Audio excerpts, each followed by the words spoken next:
Good evening, everyone, and welcome.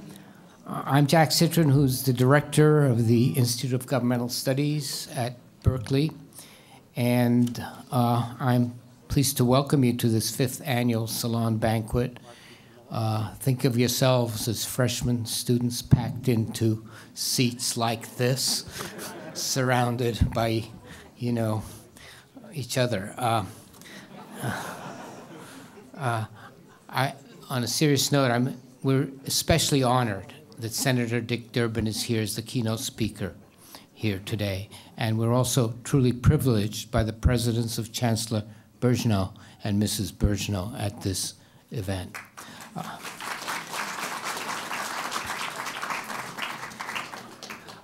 Before I briefly introduce the Chancellor, who will then recognize and introduce Senator Durbin and his distinguished interlocutor, Peter Hart, I'd like first to acknowledge Darius Anderson, the chair of our Board of Advisors, and his wife, Sarah Anderson, who is sitting here in the front.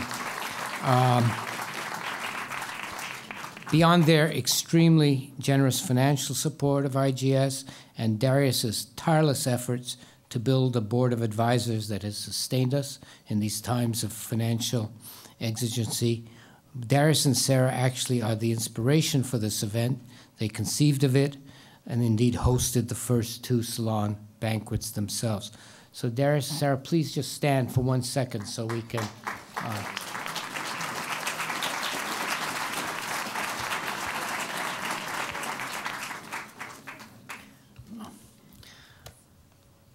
Chancellor's office sent me a brief bio of his, but this brief bio is actually not so brief if one is going to acknowledge all of his many accomplishments, but I want to highlight several.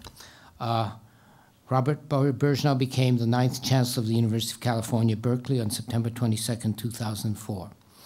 An internationally distinguished physicist, he is a leader in higher education, and he is well known for his commitment to diversity and equity in the academic community. Before coming to Berkeley, Chancellor Berkeley served for 4 years as president of the University of Toronto, and he previously was dean of the School of Science at MIT, where he spent 25 years on the faculty. He's a fellow of the U.S. National Academy of Sciences, the Royal Society of London, the American Philosophical Society, and other scholarly societies. He has received many awards for teaching and for his research on the fundamental properties of materials. I just want to mention a few of his recent awards. In 2000, Chancellor Berkeley received a Special Founders Award from the American Academy of Arts and Sciences. In 2008, he received the 2008 Carnegie Corporation Academy Leadership Award as a champion of excellence and equity in education. And most recently, just this year, Chancellor received the Clifford J. Shule, the Nobel Prize winner, Clifford J. Shule Prize on the Neutron Scattering Society of America. At Berkeley, in addition to being Chancellor, he holds faculty appointments in the departments of physics and material sciences and engineering. Now, in his longer bio, there are listed 425 scientific articles that he has authored or co-authored. And I wasn't impressed by that until I noticed that at least 40 of those articles were written and published after he was Chancellor Berkeley. So that's truly an incredible accomplishment. So Chancellor Berkeley and Mary Catherine, we're really delighted to have you here.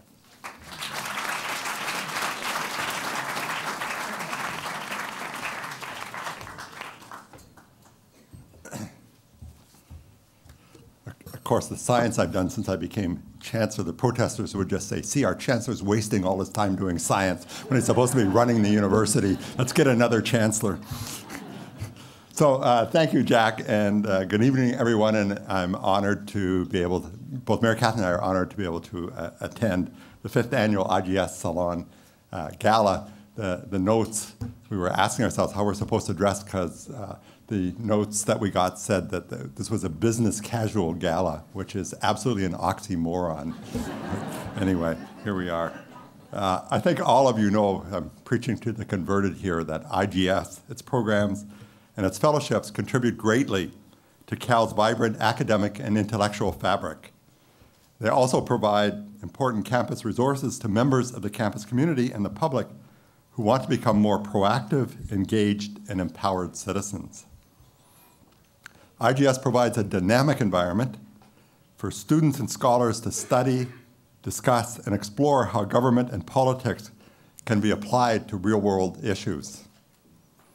By providing opportunities like the Cal in Sacramento, internship programs for undergraduates, and the IGS Fellows programs for graduates, IGS prepares our students to be the next generation of leaders and public servants who are ready to take on the issues facing California, the nation, and the world. Of course, these valuable programs would not be possible without the help of Cal's donors and friends, like all of you here tonight. In fact, frankly, our entire university would not have been able to, what I call euphemistically, during the last 5 years, have transitioned to a new financial model. How do you like that, right? In fact, I just came from meeting with Larry Summers just a few minutes ago, and Larry was asking me, sort of, how did you manage? I said, well, Larry, you're an economist, we transitioned to a new financial model. And he laughed uproariously. Right. So I want to thank all of you because, Cal, both IGS and Cal more generally, has been able to maintain its preeminent stature and be the great university it is because of you all. And I'm not going to make any nasty comments about the state, so I'll just leave that in case. But we're grateful for all of your support. I want to take a moment to especially thank Mr. William, that is Bill Brad Jr. Bill, where are you? There, right? And his wife, Patricia Bugelis Brandt, who have underwritten this event for the third consecutive year. So thank you.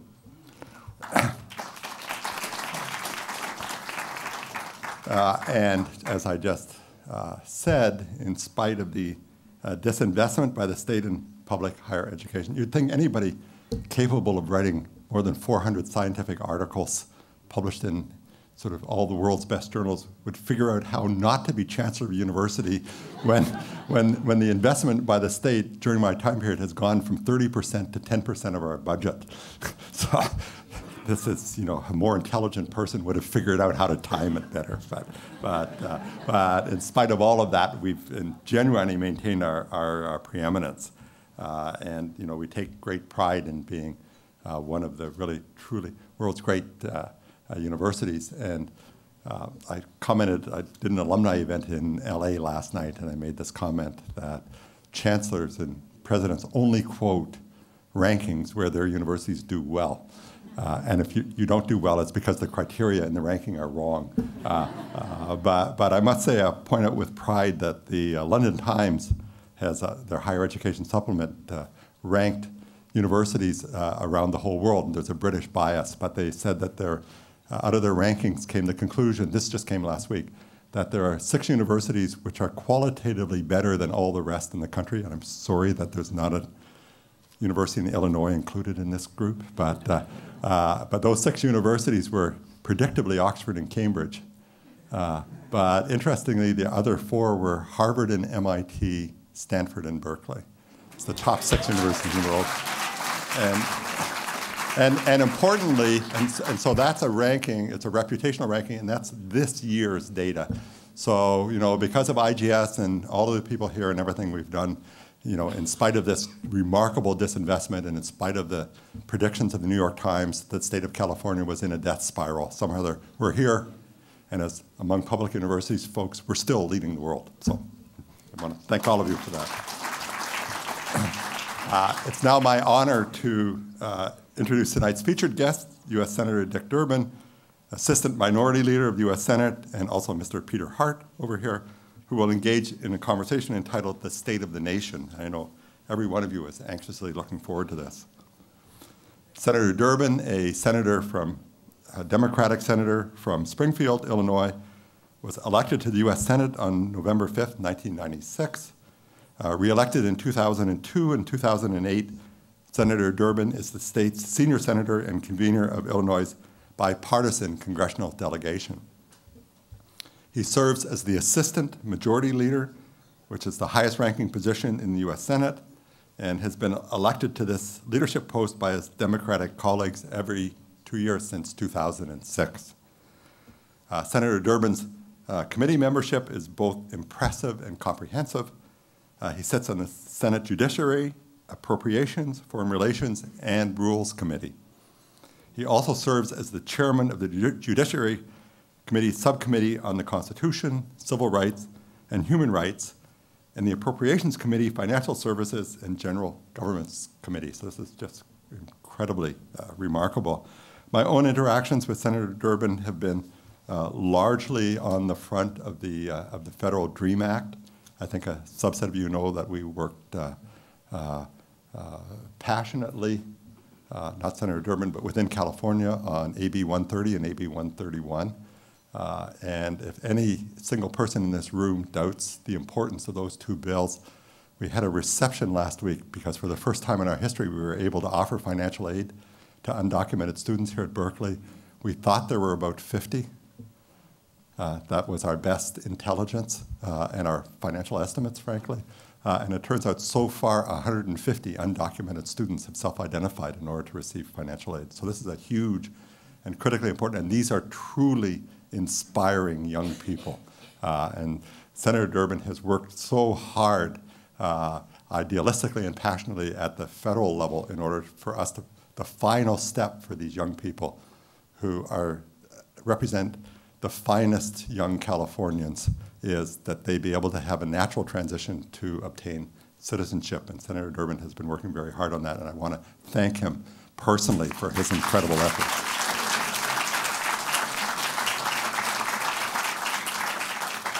Senator Durbin is joined tonight by Mr. Peter D. Hart. Mr. Hart is chairman of Peter D. Hart Research Associates, Hart Research Associates, a leader in survey research, have been pollsters for NBC News and the Wall Street Journal since 1989. In that time, Hart Research Associates have represented more than 40 U.S. senators and 30 governors. In addition to his role as chairman, Mr. Hart has taught public opinion and public policy at Duke University and the Annenberg School for Communication at the University of Pennsylvania. He also teaches a seminar on public opinion each spring semester at Cal, and is a member of the IGS National Advisory Committee. So I want to welcome both of you and thank you for joining us this evening. And now, without further delay, it's my pleasure to welcome Senator Durbin to make his opening statement. Senator.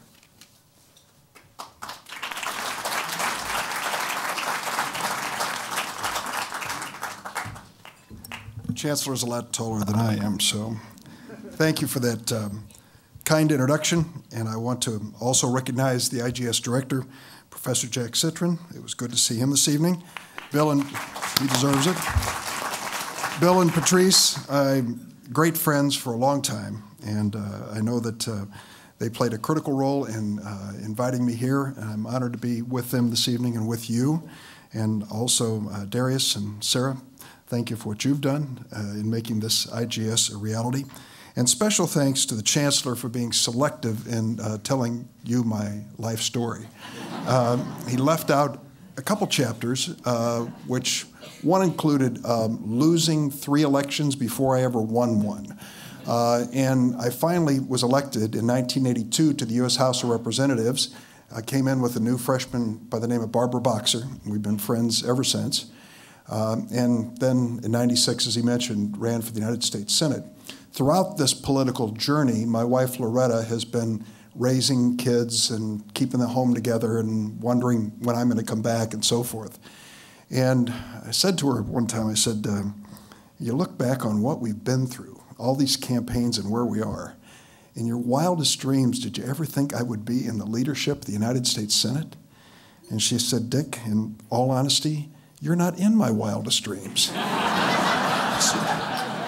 So I'm assuming after 44 years of marriage that she's entitled to change the channel. It's all right. I made a decision early in my life that might have affected whether you invited me to this. I was a student at St. Louis University, grew up across the river in East St. Louis, Illinois, the alma mater of Bill Brandt. And after a year of commuting back and forth across the river, I thought, man, I got to get away to school. I mean, I got to go somewhere, you know. So I went up to the library and I went through I should have been studying, went through all the catalogs looking for places to go. And I pulled out 2 catalogs. And I went home to talk it over with my mom. My father had passed away, so it was me and my mom. And I said, Mom, I think I'm going to go away to school next year. Oh, I hope you don't. Well, I think I should, Mom. How are you going to pay for it? And I said, well, I got it all figured out. I made it up. You know, I'll talk about that a little later. But she said, so where do you want to go? And I said, well, here's a catalog. This is really something. Look at this school. It's got palm trees and mountains behind it and this big mission-looking building, and it's a color photograph. It's called Stanford University. And she said, where's that? And my mom, I'll tell you a little more about her in a while. Immigrant lady and limited education, very smart. I said, California. She said, no way. No way. You go out there, I'll never see you again. Your brother Bob went out there to work in the aerospace industry. He never comes home. I never hear from him. Out of the question. What's the other one? I said, Georgetown University School of Foreign Service.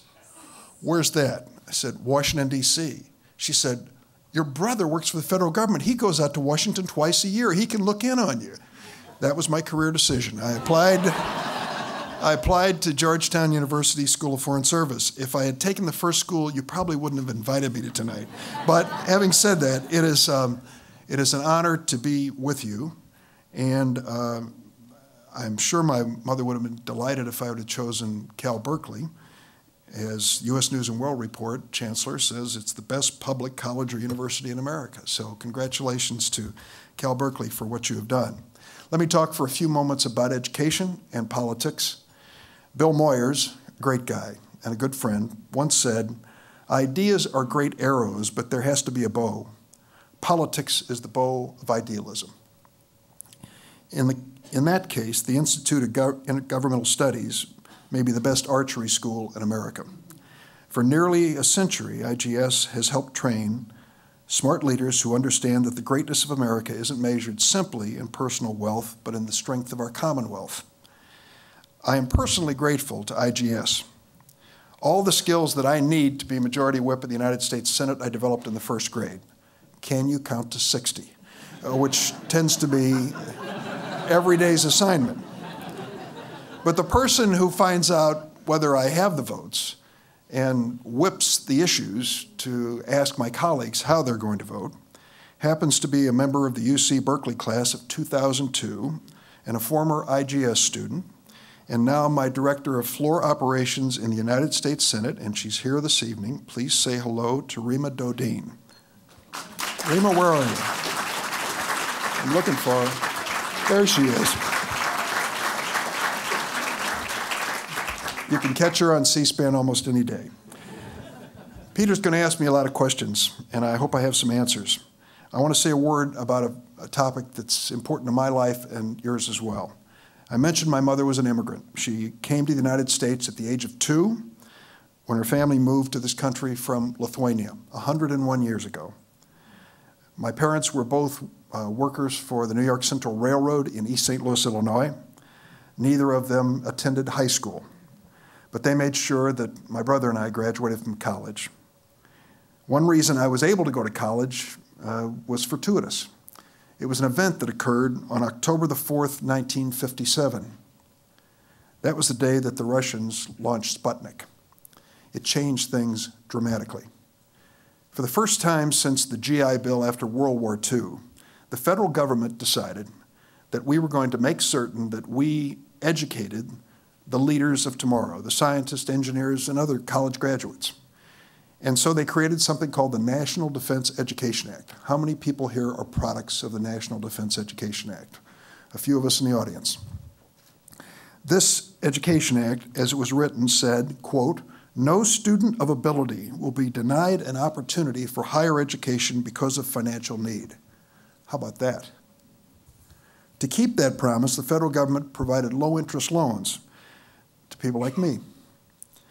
The National Defense Student Loan Program put me through college and law school. By the time I graduated law school, my wife and I had a baby and another one on the way, and then there was the day of reckoning. They added up all the loans and called me into the student loan office and said, well, Durbin, here it is. And they handed me a letter, and it turned out that my total indebtedness from the federal government and all sources for my college and law school education was a staggering $8,500. And a year after graduation, I had to start paying it back at 3% annual interest, payments over 10 years. I didn't believe I would ever be able to do it, seriously. And I said to my wife, we better start saving up because I've got 2 years to make that first payment. Well, I did pay it back, and lots of students did. And I happen to believe that it not only made a difference in my life and perhaps in the life of America, but it made a difference for a lot of people. Because you see, that was the beginning of the democratization of higher education. From 1962, when I started college, through 1976, I finished before then, incidentally, college enrollment in America increased by 174%. We trained a generation of scientists and engineers and other leaders to help face our problems in America. Now, fast forward to today.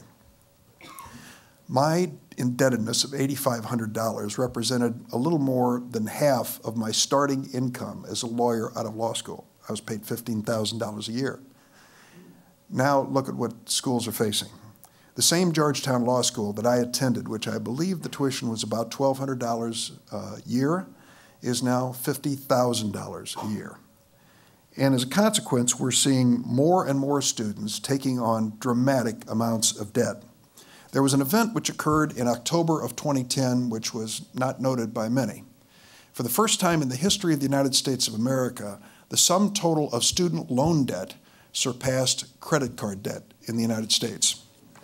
Student loan debt is different than many other debts. It is not dischargeable in bankruptcy. It will follow you to the grave. And when I asked the federal government agencies responsible for it, do you have any questions about student loan defaults and so forth? Kind of smugly, they say, no, eventually we'll get our money. It may be the income tax refund that they think is coming their way. It may be some other source, but we'll get our money. That happens to be the good side of student debt. That's the 3.4% debt that is also pegged to your income in terms of repayment and can be forgiven if you take up certain occupations, nursing, engineering, and teaching, things like that. But there's another side to debt for students, private loans, which sadly have interest rates of 18% and no forgiveness. I have invited students from across the United States to send me their stories to my official website, and I tell these stories on the floor of the U.S. Senate about what these students are facing. It is incredible to think what they face. Indebtedness sometimes over $100,000, many of them for worthless diplomas from for-profit schools. Some of them going $50,000 and $60,000 in debt to take up not even a course that leads to an academic diploma. I wish they would take the cooking shows off television for a little while, because these students are going to culinary schools. Le Cordon Bleu, pretty impressive, huh? Well, it's about $54,000 in tuition for a 2-year course to become a cook at a restaurant. And the students are signing up, and the debt is there.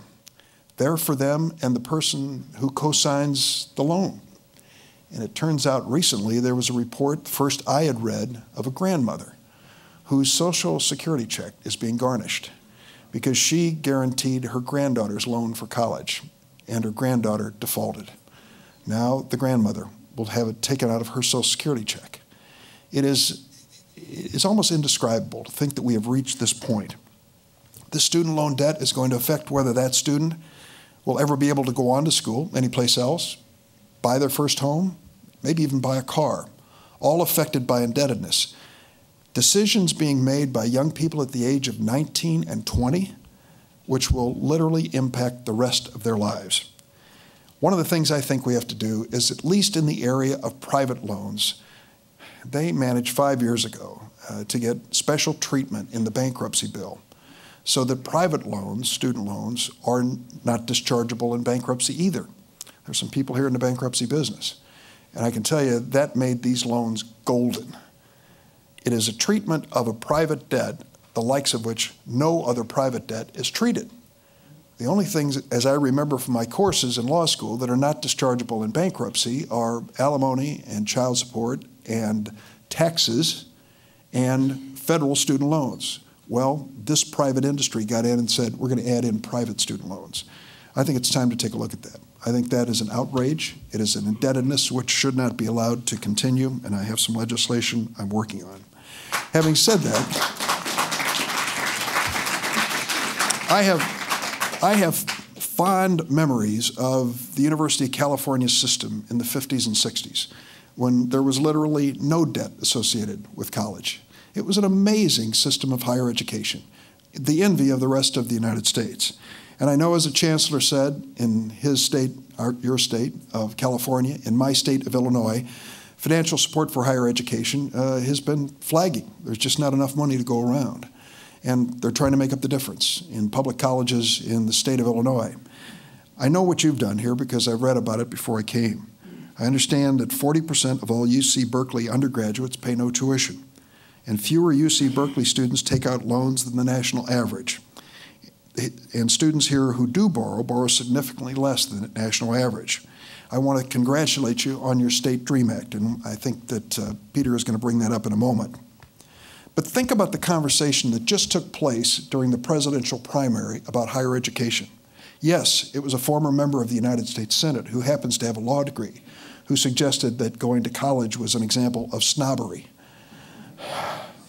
It also was during the course of that campaign that a major candidate said with a straight face, we should eliminate federal aid to education. Eliminate it. And you think about the impact that would have. Students like myself and others who depend on this to be able to go to school. That's a suggestion we haven't heard in a long time in America, and I hope it's one that doesn't come to pass. Now we have a budget fight going on in Washington. Peter will talk about that later in the course of questions and answers here. I was a member of the Simpson-Bowles Commission, created by President Obama, 18 of us, 12 members of Congress, House and Senate, Democrats and Republicans, equally divided, 6 public members. Our goal was to come up with a way to reduce the deficit of the United States over the next 10 years by at least $4 to $5 trillion. It was an ambitious undertaking, and I thought that the Commission's report was a good one. What it suggested was we would put everything on the table. I mean, everything. We are talking about not only discretionary spending in domestic areas, but defense spending as well. We are talking about entitlement programs and revenue. We say revenue now so that Republicans won't leave the room, but that's known as taxes. So we ended up deciding it would be a 3-to-1 ratio, spending cuts to revenue, and I voted for it. And a lot of people were surprised because I come from a part of the political spectrum they didn't expect me to vote that way. But I look at it this way. I don't think you have to be wasteful to be liberal. I don't think wasting money on any program is defensible. This is hard-earned money from taxpayers across America. We should spend it wisely. I also believe that when we talk about budget priorities for the next 10 years, there are several things that are important to me and I hope will be important to any package. One of those is a progressive income tax system, which I think is reasonable and fair, and those who do well in America should thank the Lord that they are in this great nation and be willing to pay a little more for that experience and that opportunity.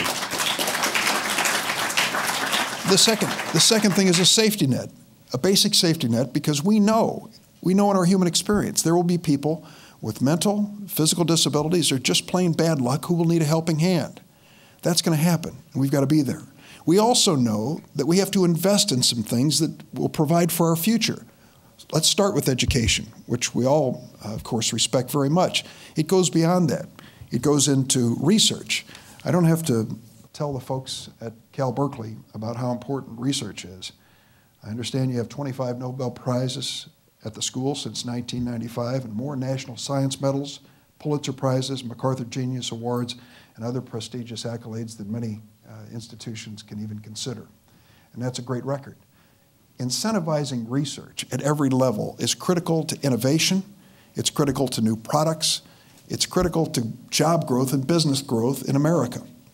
I recently was the commencement speaker at the Illinois Institute of Technology in Chicago. When it came time to give the graduate degrees, it was a struggle because the person who was calling out the names had to try to figure out how to pronounce all of the Asian names that were on the list, many of them multiple degrees, and the PhD candidates the same. I spoke the following year to a major Chicago law school where the graduate degrees, half of them at the law school, went to Chinese students. We are seeing more and more students from all over the world coming to the United States because of the quality of the education that we offer. That's good for them. It's probably very good for their own countries, but we have to ask ourselves a question. Are we producing enough of our own? Are we growing our own in terms of talent that will keep the American economy moving forward and create opportunities in this nation, as well as those who are studying and may take their lessons to another place on earth? Those who say we have to cut education insist that we have no choice. I think they ought to remember history. Let me give you a couple examples, and one of them involves a fellow that we always talk about if you're from Illinois. It was 150 years ago that Lincoln was struggling in the Civil War to preserve the Union, but a political opportunity presented itself that he couldn't have anticipated. When the Southerners left over the issue of slavery, they were able to consider national issues of importance, and the remainder of Congress enacted programs that had a profound impact on the future of America. The creation of the Transcontinental Railroad happened during that period of time of the Civil War, and also the Morrill land-grant colleges. That was, as they call them, democracy's colleges. UC Berkeley was one of them, creating an opportunity for states to create institutions of higher learning that would benefit that state for generations to come. Even during the darkest days of the Civil War, there was enough vision to see the need for research and education for America's future. What happened after World War II? America's national debt exceeded 100% of our gross domestic product for the first time in our history. I'm sure there were voices which said, cut spending. Instead, we passed the GI Bill. And what happened in America? We created a generation of college graduates and leaders that made the 20th century literally the American century. It's an investment at a time when some would have said, you shouldn't have done it. We did it, and we reap the benefits even to this day. Let me stop at this point and call up here a person who is a friend of mine, and I'll tell you how much he's a friend of mine. Peter Hart and his partner, Jeff Guerin, have done all of my polling throughout all of my successful campaigns for Congress and the Senate. So I have a very high regard for Peter and his professional expertise, and I hope you will now welcome to the stage Peter D. Hart. Come on up, Peter.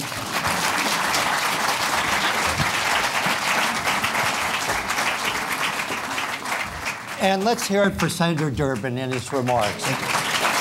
Great humane and really well done.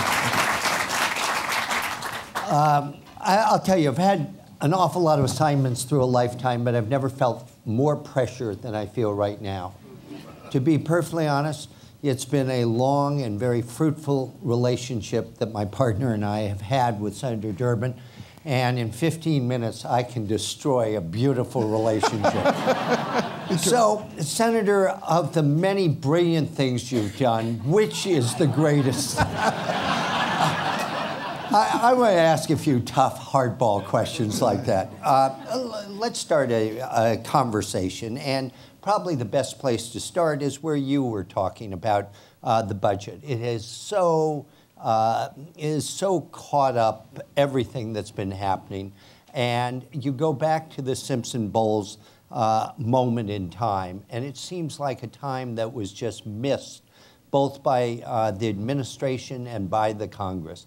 What happened? Why did it happen? Can we sort of recapture that moment? How do we go out of this? I think it can be recaptured. And there are 8 senators now, 4 Democrats and 4 Republicans, I'm one of them, who sit together and try to take the Simpson-Bowles model and convert it into legislation. We've been working at this for over a year. It's not easy. And circumstances keep changing, in the meantime. So we're working with Erskine Bowles and Alan Simpson to try to bring this into a meaningful piece of legislation. Now, come December 31st of this year, there will be something called the cliff. And the cliff is an ominous situation that faces us where on December 31st, all of the Bush tax cuts will expire. The sequestration order will go into effect to cut $600 billion in spending on the defense side, $600 billion on the non-defense side, excuse me, over the next 10 years. At the same time, we will see the expiration of the payroll tax cut, which reduces the taxes collected by 2% for workers across America, an effort to bring us out of this recession. We will see the end of the alternative minimum tax, which now affects 4 million Americans. It will grow, end of the exemption, I should say, it will grow to some 40 million Americans over the next 20 years, if not changed. At the same time, we will find the child tax credit cut in half, and we will see an expiration of the debt ceiling, which, as you remember, had us all tied up in knots not that long ago. Those are just a few of the things that would happen. It would result, if we did nothing but let that happen, it would result in more deficit reduction over the next 10 years than any group has come up with. It'd be almost $7 trillion if we just said, okay, that's what'll happen. We won't change it. But the economists say we may not be so lucky, because if we impose higher taxes coming out of recession, it'll be a drag on the economy and will reduce economic growth. Now, there are plenty of arguments within the things I've said. Some who would argue you shouldn't let taxes go up on the wealthy. Others who will argue you can't impose higher taxes on people in lower and middle income groups. All of this is coming to a head December 31st.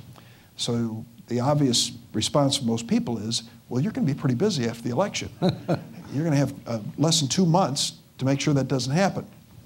My response to that is, if the result of the election is no change politically, in terms of what you see today, it is possible that the lame duck session will be used to solve the problem. And maybe they'll turn to the Gang of Eight and use it as a template. But if there is any change in the House, in the Senate, in the White House, somebody's going to say it is to our advantage to wait. Wait until the new president and new Congress come in. And that delays the decision process. So we are faced with, I think, a terrible situation. And we hope that this Gang of Eight will have produced the Simpson-Bowles measure as a starting point, a bipartisan starting point, to reach a solution. I hope we can at that point. But what makes you think that a Senate after the election can do something like this? I mean, everything seems so ground down into this political partisanship. How do we move beyond it? Is it possible to move beyond it? We can talk about all the problems and 60 and everything else, but what's going to allow us to get through this, and how does the election play into it? Well, of course, the election will have a lot to do with it. I know this president better than most. My wife and I invited Barack and Michelle out to dinner before they had children, so we've known him for a long time. And, of course, campaigned for him and encouraged him to run for president. I believe, in my conversations with him, and I think he said as much publicly, he's committed to this deficit reduction. He and Simpson-Bowles wanted to see us through this recession before we started on what we need to do, we have to do. When we borrow 40 cents for every dollar we spend, whether it's on food stamps or missiles, it is unsustainable. That has to change. What he has said, and I agree with, is revenue has to be part of this. You just can't do it with spending cuts. That's what Paul Ryan has done with his budget. Now, 41 of the 47 Republican senators have signed the Grover-Norquist oath. I wish they hadn't, but they did. They felt they had to. And so every time we talk about revenue or taxes, many of them get very nervous. What would happen to a senator who violated the Norquist oath? The Club for Growth would come in and try to beat him. Ask, Dick Lugar in Indiana, what's going on right now.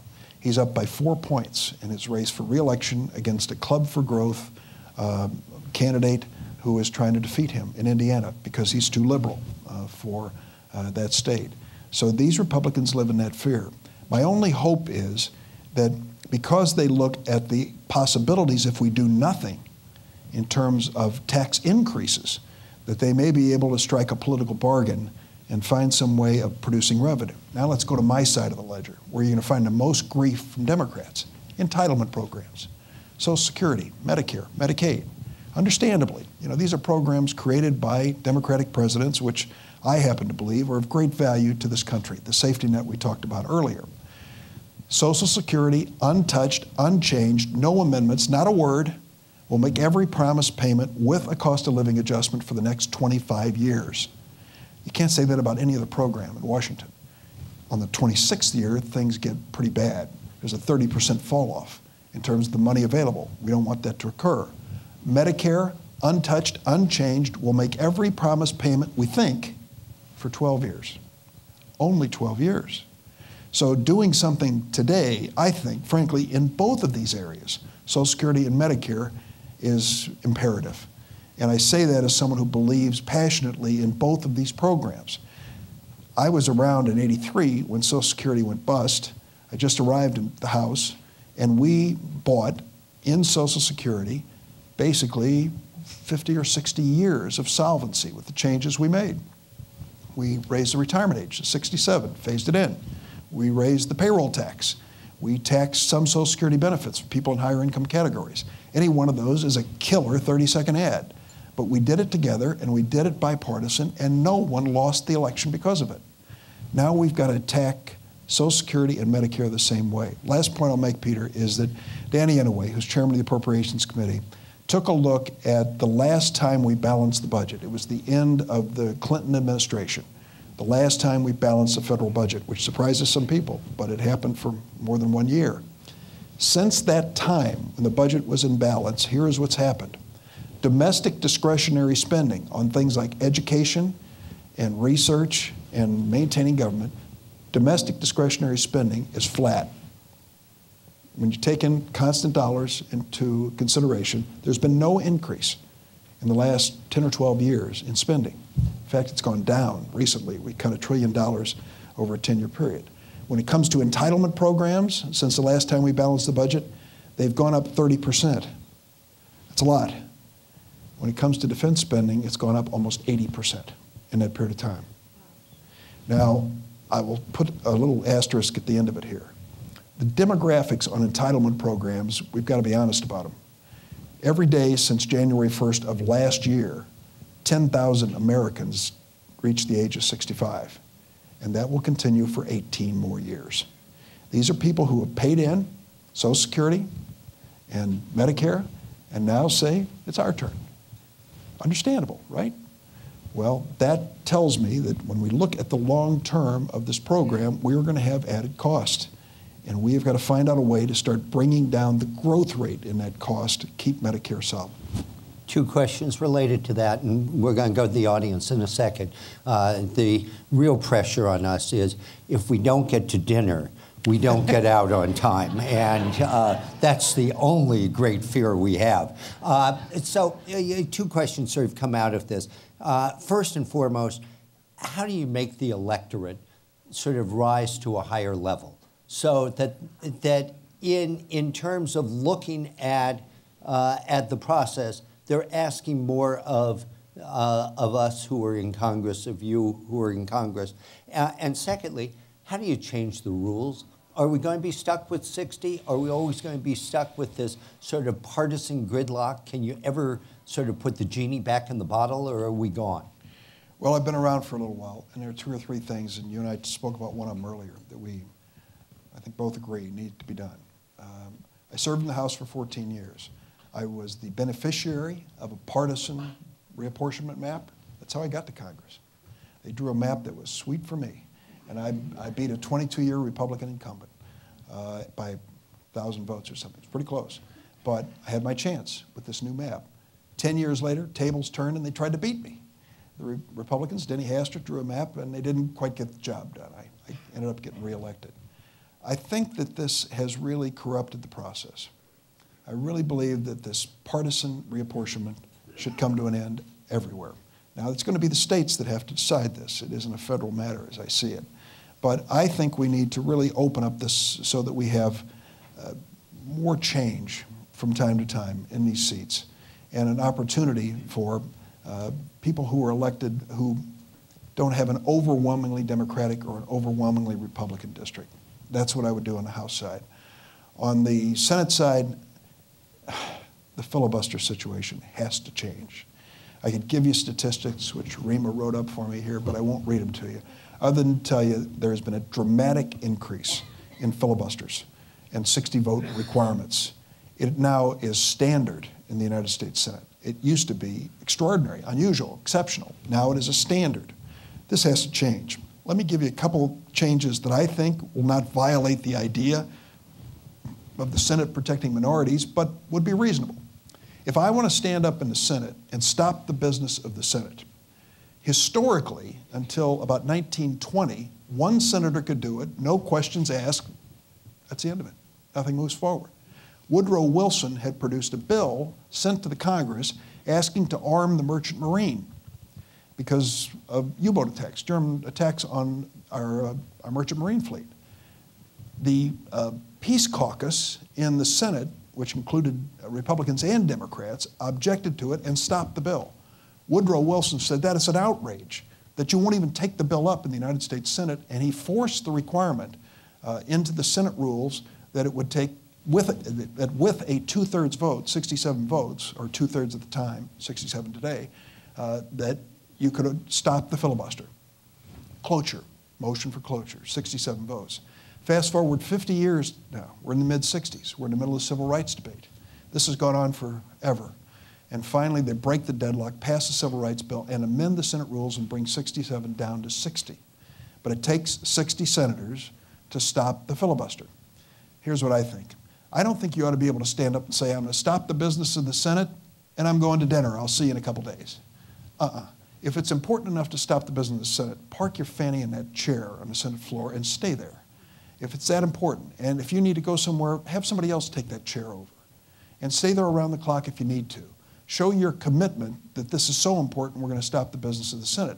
And instead of my producing 60 votes to overcome this opposition, we'll have a roll call to see if you can produce 40 votes to support your position for a filibuster.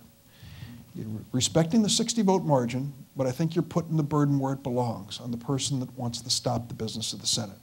The last point I'll make to you when it comes to reform is one that affects the House and the Senate and the presidency and the future of this country. Citizens United has created an unholy mess in this country. When a Las Vegas casino magnate worth $200 billion can decide that he will personally sponsor a candidate for president of the United States, and does by sending millions and millions of dollars into the process, something's wrong. The same thing occurred with a fellow from Wyoming who decided he wanted to pick another candidate, who kept going until the middle of this week when he dropped out.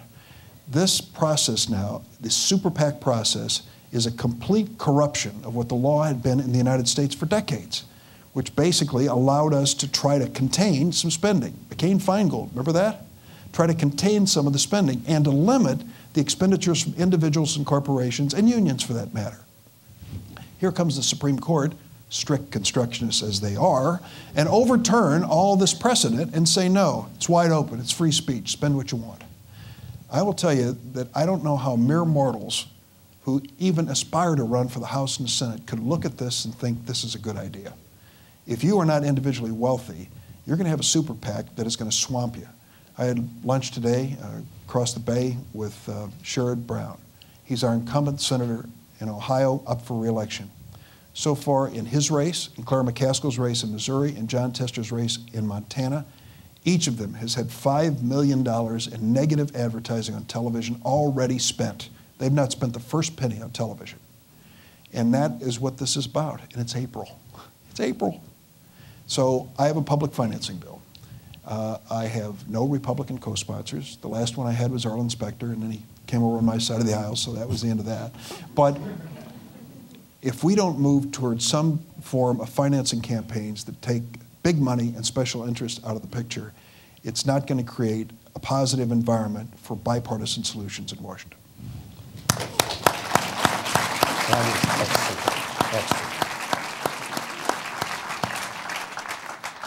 Let me close with the short question, and then we'll go to Q&A from the audience. But short question is, you started out and you talked about the National Defense Education Act and how it changed your life. Will there be a time, a generation, 2 generations from now, where there will be somebody talking about the DREAM Act and the chance that we will be talking about citizens who indeed had a chance and a possibility? How does that happen? What's involved in it? Where do you see it? Well, if you could bear with me for a minute, and Chancellor, I don't know if you've heard this story, but here's how it started. There was a phone call to my office from a woman in Chicago who was Korean American, who owned dry cleaners. Not surprising, about 85% of the dry cleaners in Chicago were owned by Korean families. And she said that she had a question for me. She was married and had 3 children, and her daughter, her oldest daughter, had been brought to America at the age of 2 on a visitor's visa. The mother had given birth to her brother and sister in America. They were citizens. The mother in 1985 became a citizen herself. Her father was a citizen. But they never filed any papers for their daughter. And the reason why she called was her daughter had just graduated from high school. And she was part of something in Chicago called the Merit Music Program, which went to help struggling young people learn how to play musical instruments. Her daughter turned out to be a genius at the piano.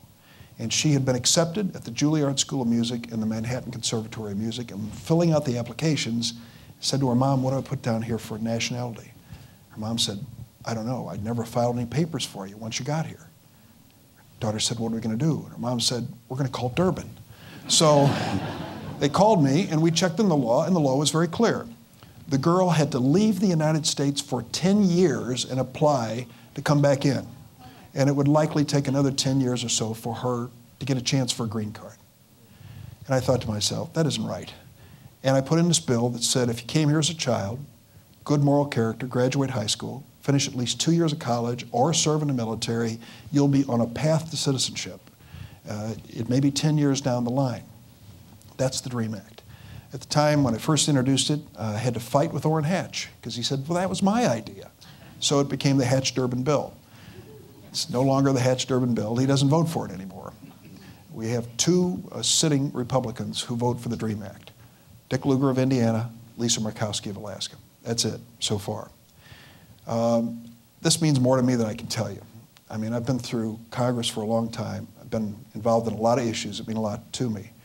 But when I first started this, and I'd give these little talks in Chicago about the DREAM Act, if I gave it at night and went out to my car, inevitably there would be a young person standing in the dark who would say to me, Senator Durbin, I'm one of those kids. Well, times have changed. Those kids are now coming forward. They're telling their stories. I'm telling their stories on the floor of the United States Senate. And they're amazing stories, as Chancellor said, heroic stories of young people who have no country. They have no place to go. They can't be licensed engineers and doctors and lawyers. They have no country. And I'm not going to give up on it. And I would say, Peter, I can't tell you what the chances are, but we're going to keep pushing. I can't tell you how many Republicans come to me and privately say, man, I know you're right. I hope we can get to this one thing. One guy said to me, I can't vote for you, but I'm going to pray for you. I said, thanks for the prayers. Well, let me tell you the end of the story about this young Korean girl. She ended up going to the Manhattan Conservatory of Music. She ended up marrying an American and becoming an American citizen, and she ended up playing in Carnegie Hall. So that's 10 or 11 years later. There are a lot of stories like that out there, and we just have to give them that chance, and they are going to make this a better country. Nice story. Thank you. So we got a couple questions from the audience, and I know we're short on time. Yes, please raise your hands. They can ask a question. Hi, my name's Hugh Levine. I probably embarrass myself because I'm not a political scientist. I'm just a criminal defense lawyer. But to go back to cloture,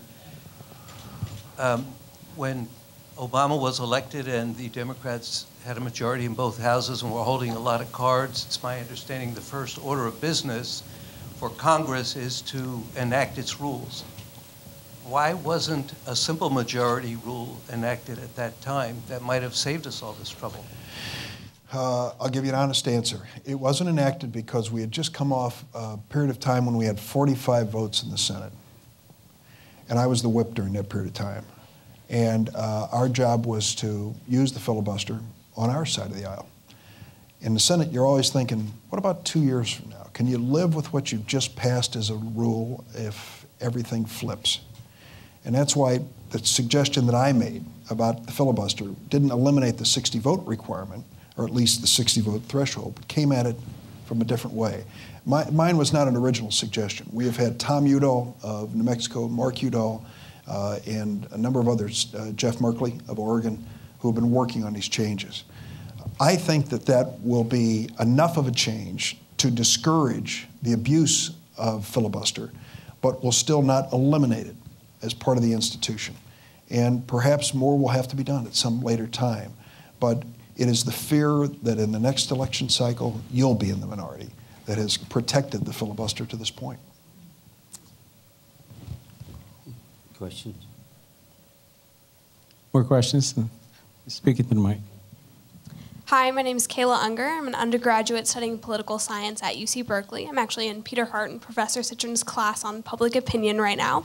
And my question is about the DREAM Act. I'm wondering what the best way you think about going to the American public and garnering support, because I think it does have support on both sides of the aisle, particularly with young people. It's a good rallying point. And then for Peter Hart, if you've done any polling on the DREAM Act, and if you have any numbers that you think could show that there is widespread support in the American public. I'll say a word first. I met several weeks ago the widow of Steve Jobs, Lorene Powell Jobs, and she came to the office and she's taken a special interest in this. And she said she wants to help me. Well, great, glad to have her help. And she engaged Luntz, the Republican pollster, to find out what's the problem with Republicans. What's your problem here? Well, for some, it is just basic. They don't like immigrants, all right? And that is not new in America. You know, after the Mayflower landed, the next boat, I'm sure, had people saying, not more of those people, you know. That's been going on forever. But the second part was, they think it's an entitlement. Wait a minute, I don't have the American dream. Why does this kid get the American dream? You know. So they suggested talking about earning your way to legal status and citizenship. Change the words a little bit. And how are they going to earn it? Set out the requirements. You know, learning English, paying their taxes, finishing school, so forth and so on. So we have to work on that aspect of it to move it forward. I would tell you, though, that in terms of where we go with it, there are a couple things. I had the first Dream Sabbath last year. I decided to go back to my college experience with civil rights and try to energize religious groups around America to get behind the DREAM Act. This is a big leap for many of them, you know, to get engaged in that kind of political issue. And it was interesting. The Catholic Church stepped right up. You would think that 40% of the members of the American Catholic Church were Hispanic, wouldn't you? And they are.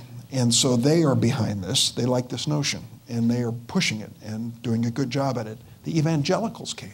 There are large numbers of Hispanic evangelicals. And they've come forward as a group. So we're starting to get some movement in a non-political fashion toward making this an issue of conscience rather than just another political issue. And I will tell you, too, the last point I'll make here, telling the stories of each one of these students is so critical. Once you humanize this, once you put a face on it, I was telling the Chancellor that the drum major for the USC Trojan Marching Band is undocumented. And there he was in full regalia, standing there with his baton, and I had his picture on the floor of the United States Senate. And I said, this is a DREAM Act student, you know, and he's majoring in engineering or something. So as you tell these stories about these young people and these students and humanize it, I think it improves our chances. And last point, this is your world, the Hispanic vote now is breaking 5-1 for Obama. That is correct. Because of statements made by Mitt Romney that he would veto the DREAM Act and other statements during the course of the campaign. They cannot really believe that they can continue on as a major political party and write off Hispanics. Wasn't there a Republican governor in this state that tried to do it once? All I can say is I thought Senator Durbin was so deft in terms of his political abilities, but when he comes to an audience and brags about thinking about Stanford and finishes talking about the USC Trojans. Obviously, he doesn't understand how we think up here in Northern California. I have to say, it is a true honor, and Bill, thank you for helping to make this happen. Patrice, you can see why we value and appreciate not only the abilities and the insights, but the humanity and the sense of character that you bring to the United States Senate. So I thank you ever so much. Thank you.